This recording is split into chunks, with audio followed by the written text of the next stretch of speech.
Welcome to Redefine Reality, where we trade raw stories that activate your soul to courageously lead you to a healthier, happier, more authentic, and magnetic you.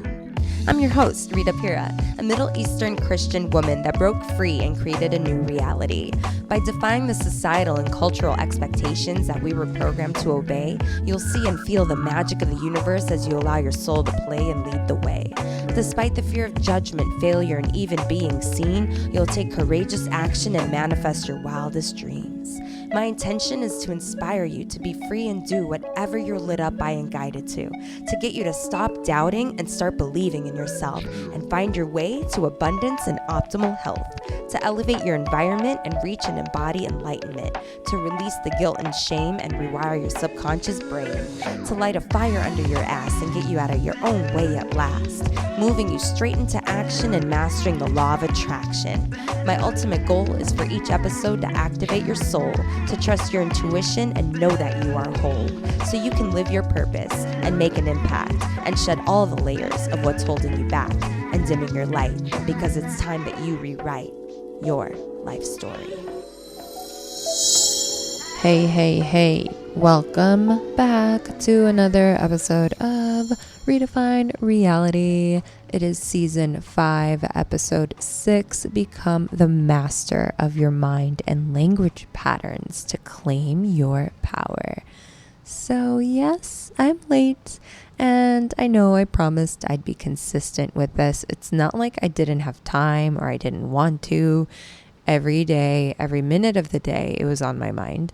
And it was something you won't even believe it if I told you. Like you would completely doubt what I would tell you, honestly. It's interesting though, isn't it? How we can let things get in the way of our commitments.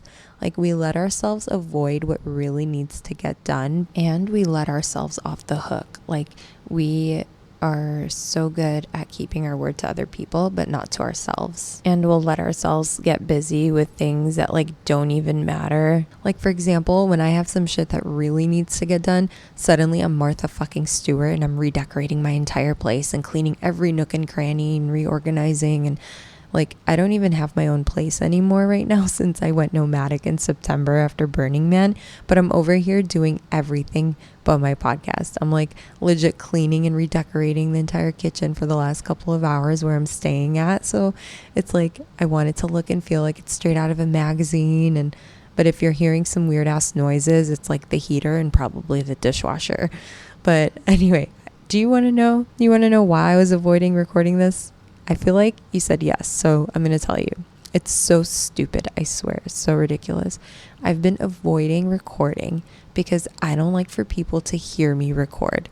I like to be alone. What? I know. So yeah, I'm here at this house in San Diego, reunited with my dog, Frankie, and my long lost love that I thought I would never speak to again. And I found myself not wanting him to hear me, and it's so ridiculous, beyond ridiculous, because I'm gonna be recording in a studio where there's gonna be plenty of people around me, and I love being on stages. And I was even wanting to do an episode with him for Valentine's Day since he's the world's best relationship coach. So where the fuck is the logic in any of that? There is none. It's just my little old fear coming back from my little primitive survival brain trying to keep me safe. But safe from what? It's sabotaging me, right? Have you ever avoided something that you knew you should do because you were feeling shy or insecure about it? Maybe doing it in front of people or what people would think. Yeah, I feel you there. It'd be so cool if you sent me an email telling me about that. I would love to hear it. Okay, so let me tell you what I did to get my ass to this microphone. I went to the mirror and I hyped myself up, literally standing in the mirror. And I was wait, why am I worried about anyone hearing me record? This is actually a good thing. He gets to hear me and probably going to turn him on because I'm hilarious and fun and really fucking good at this. And I want for him to listen to my podcast. And now he gets to hear me create the magic as it's being recorded. What? So I completely flipped it. And I held a vision. This is really funny. I can't believe I'm telling you this. I held a vision of him watching me, like without me knowing he's watching me. And then like I catch him watching me and he's smiling at me as he's like watching me record, because not only in this moment would he be feeling excited and happy for me, but he's also probably, like I said, a little turned on too. Ooh la la. So after that, I felt good about doing it. And so here I am doing it. But you can probably sense my tonality is a little bit different. It's because he's sleeping, and also probably because I still low-key don't want him to hear me. Also because I'm talking about him. So shh. Anyway, I wanted to do a special Valentine's Day episode with my boo thing, especially because, you know, the whole expert in the relationship space thing, but he doesn't want to be public with our situation, which is fine. It's fine. But I feel like, you know, we'd break the internet and make millions if we tag teamed some shit, but whatever, it's coming. I saw a vision of it, but for now it is what it is. So yeah, it's really fine because, and I'm not just saying that, I swear to God, because I'm deactivating my social media like as of this recording for like a long time. I don't know. We'll see how long, but I'm focusing 100% on this podcast and writing my book and creating my courses and updating my journal. Yeah. And by the way, I gave my journal out for free. I don't know if you're on my email list, but if you were, you got my journal. So if you're not, get on it. Send me an email at Rita@ritapira.com. Okay. And I'll only be communicating with you through the podcast and emails and texts. I'm going to set up this whole text thing.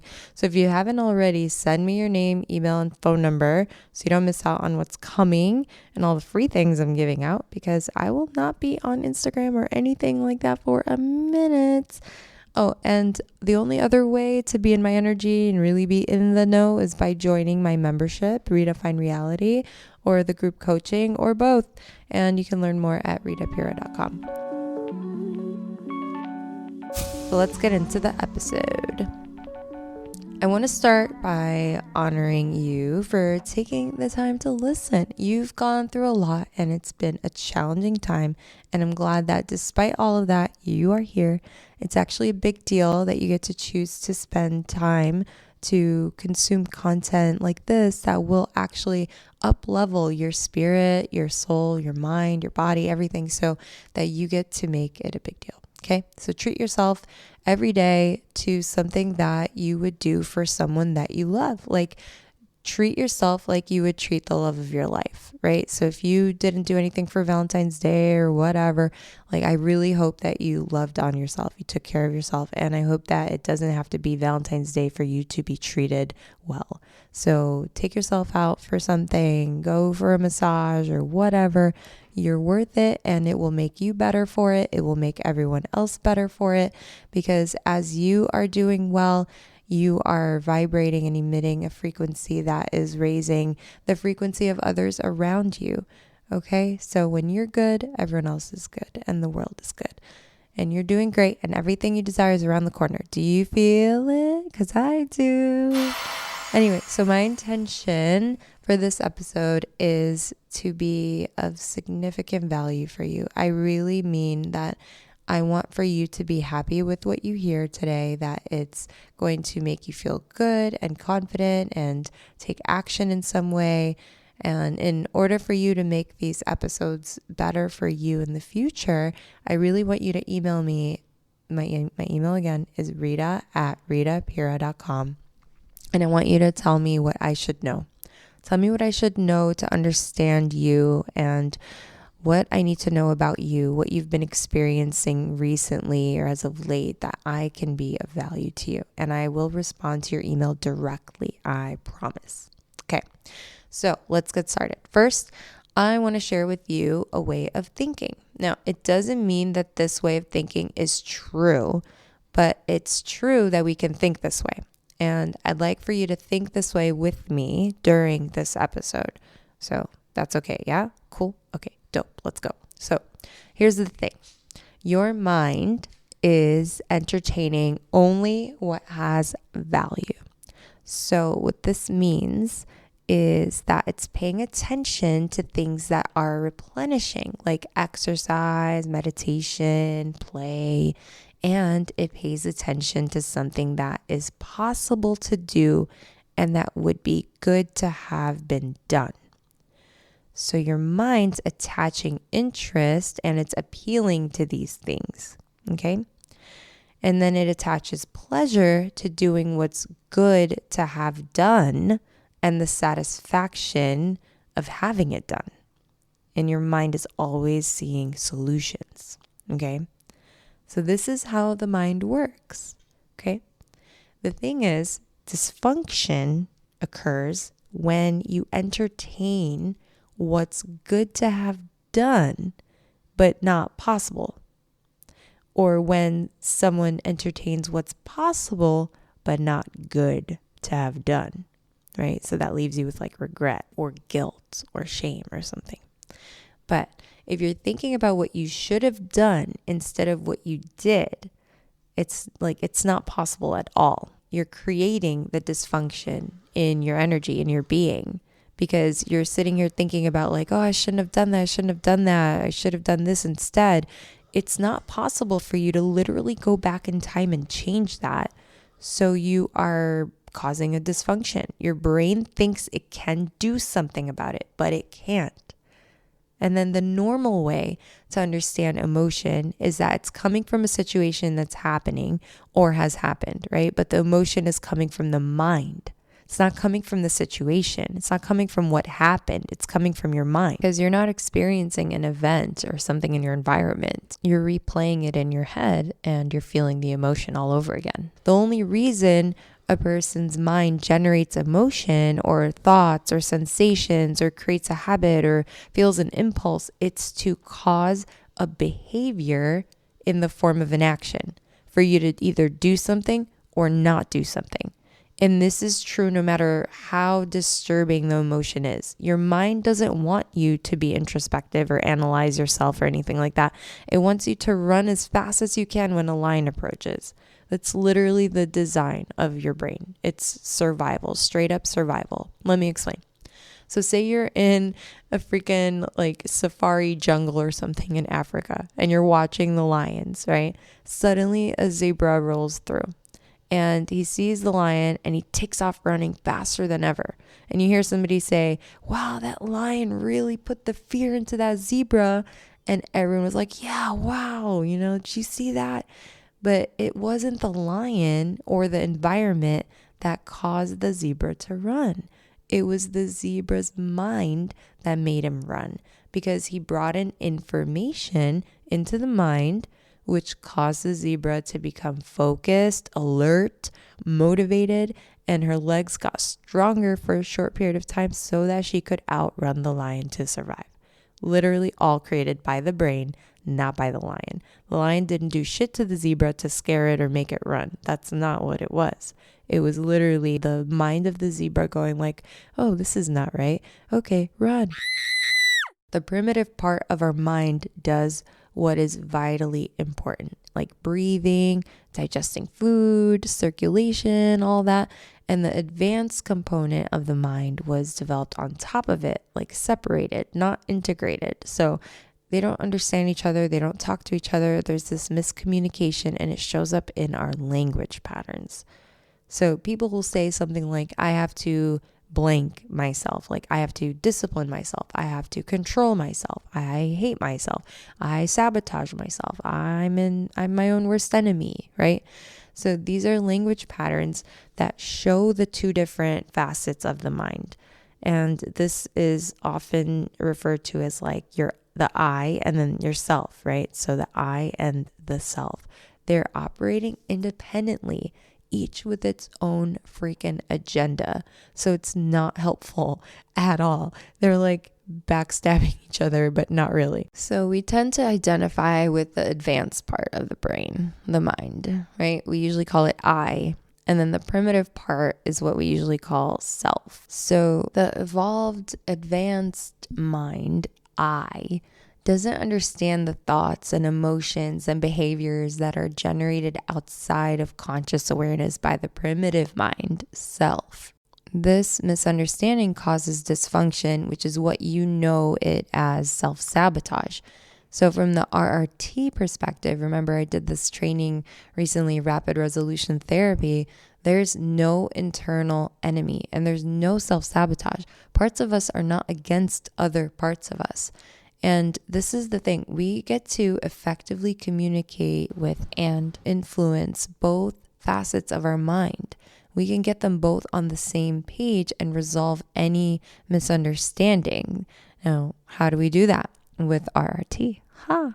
Anyway, so I did offer you a session. If you want one, you can email me. We can talk about it. I still have spots for a free spot. So anyway, but the same mind-body mechanism that the zebra has that we were talking about for their survival in the wild, this is built into humans as well. But for humans living in the modern world, this response that like the zebra had toward the lion is useless because we aren't likely to encounter a predator that would cause our life to be dependent on speed, right? Like to run fast as we can. We're not running away from tigers and lions every day or anything like that, right? So we have like the wrong equipment to navigate the situations of modern life. It'd be like if you were walking down the street in a scuba diving suit, but you're hailing a cab in Midtown Manhattan. Like the scuba suit is not useful there, right? And then the same thing with me in recording this podcast. Like I didn't want anyone to hear me. So like I sound different. I'm being weird. And it's like not helpful at all. Like this is making it worse. And I know that. It's like, okay, snap out of it. But I can't. I'm scared. What am I scared of? Nothing. It's so stupid. But this is literally how the brain works. It's so fucking funny too to be aware of it and to still like let it fuck with you. So that's a perfect example though, I think, right? This whole thing with like the survival brain letting the fear kind of block you and get in the way, and then you know better, but can you do better? This is so funny. So here's the thing. You might be like, Rita, it's important for us to feel fear though for survival, right? But okay, fear is like not necessary if you want to avoid getting hit by a car when you're crossing the street. Just being alert does the job, right? Like you don't need to be fearful. And the same goes for feeling anger. Like when you're feeling your feelings, that's one thing, but unconsciously expressing them can make things worse. So for example, if I let someone feel the wrath of Rita, like the Rita that I was before I started doing this work, I would have made the other person that I expressed my anger to even more angry. And that would pretty much cause the whole situation to escalate and get much worse, which it has in the past, you know what I'm saying? But when fear and anger increase, logic, reason, intelligence, and the ability to see solutions completely go out the window. So instead of spiraling down into allowing the primitive brain to run the show and let someone have it, and we can pause and we can choose to be intentional and solution oriented. And when we do things with intention, we're conscious of the energy that we're bringing. So what energy is behind something that you do, like that is the energy of what you will receive. Like it really does dictate the outcome. Okay, so I really want to get into this language pattern stuff. So when you're saying I am or I'm whatever, you are making that your identity. So what is identity?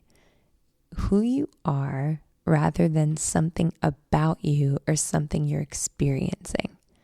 That's what identity is. Who you are rather than something about you or something you're experiencing, right? So some people's identity is like, I'm a mom, right?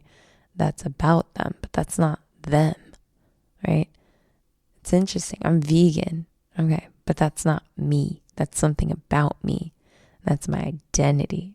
It's really interesting. It's who you are instead of something about you or something that you're experiencing. And so when you're saying I am or I'm whatever, you're claiming it. It's loud, it's proud, and you're placing the energetic order to the universe. So you'll see it and you'll experience it. Everything after the words I am, I promise you, it shows up in your experience. Especially when there's emotion, which is energy in motion behind it. So you want to avoid language that blocks your transformation. And I'll give you some examples. Now, if you go, I'm confused, or I'm overwhelmed, or I'm fat, you're describing a problem as either an identity or an attribute instead of it being a feeling or a sensation or a thought or a behavior. So if you were saying, I'm confused, you would switch that to, I'm feeling confused, right? Because then it's not you, I am confused. You are not confused. You are who you are, right? So I hope this is making sense. So from now on, if you can, catch yourself in the moment before you're describing yourself with I am or saying anything I am what. Use the word feeling. I'm thinking, I'm behaving in this way. It's not I am. You are not that thing. Cool? Okay. Because these thoughts lead to beliefs that are experienced by you as truth. Rather than recognizing it as a belief, it's like true to you. And these are just thoughts on repeat. That's what beliefs are. Beliefs are just thoughts on repeat. If you're somebody who thinks like, oh, when men look at me, they think I'm fat or they don't find me attractive, you're saying it as if it were a fact, like the same way that you would be saying the temperature outside is 44 degrees today. And yes, I used 44. Of course I used 44. Come on.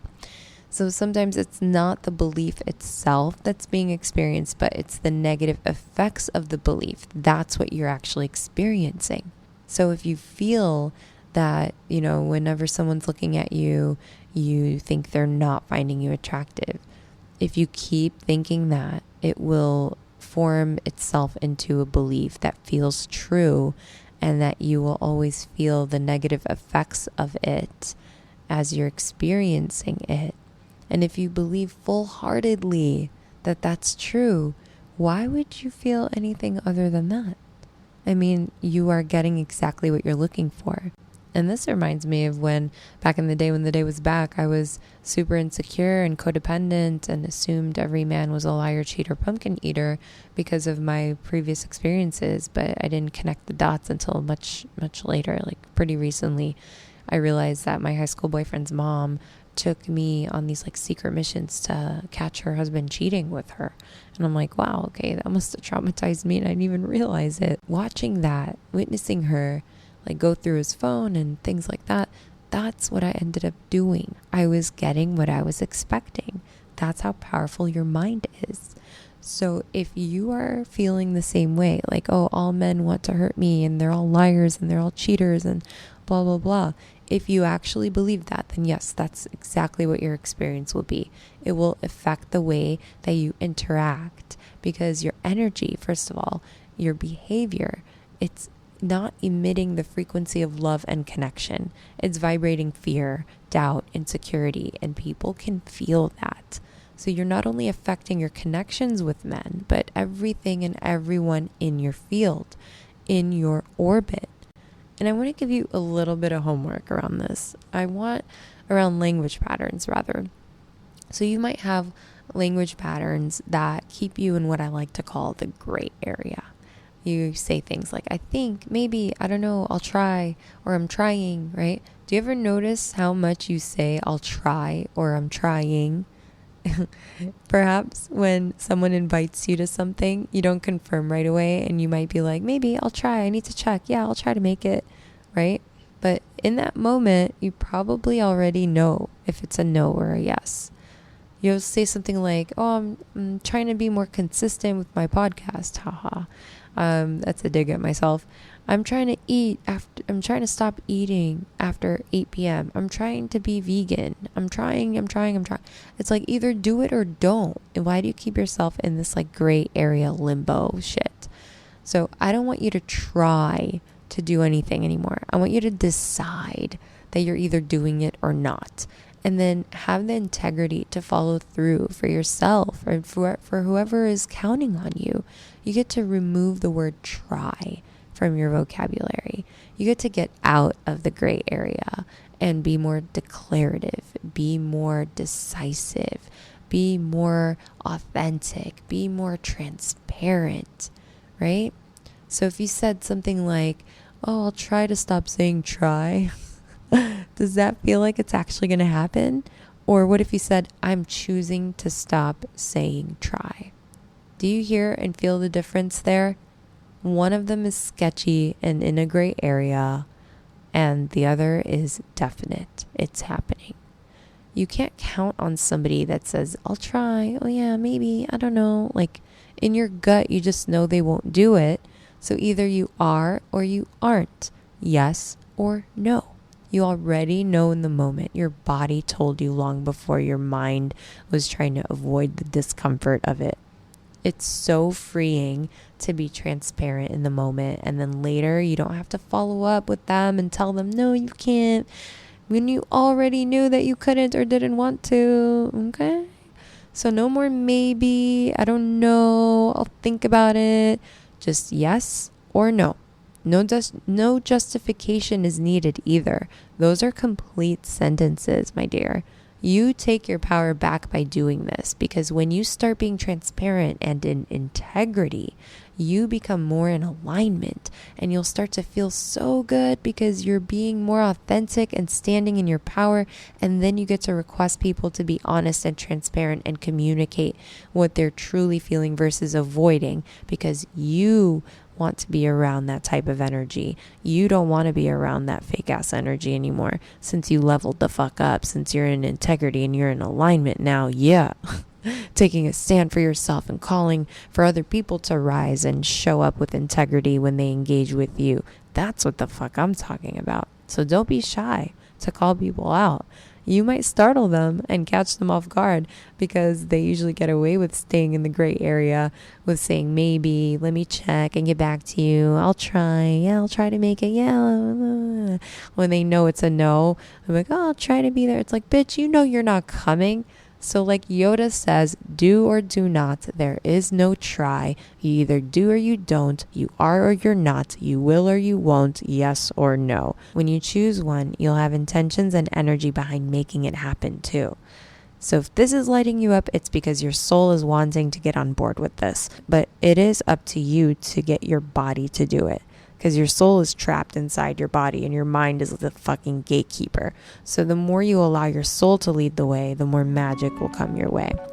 And that's all I have for you today, my darling. I hope you enjoyed this episode, even though I'm a little bit more mellow and quiet and my voice sounds sexier, I think. But anyway, please share this with somebody that you think this would benefit them, and come check me out at ritapira.com. And if you're good with websites, hit your girl up. I need some help. Join the membership or the coaching or both, and make sure you're subscribed to get my free emails that elevate and uplift the fuck out of your soul esteem. Yes, I said soul esteem. Okay, love you. Bye.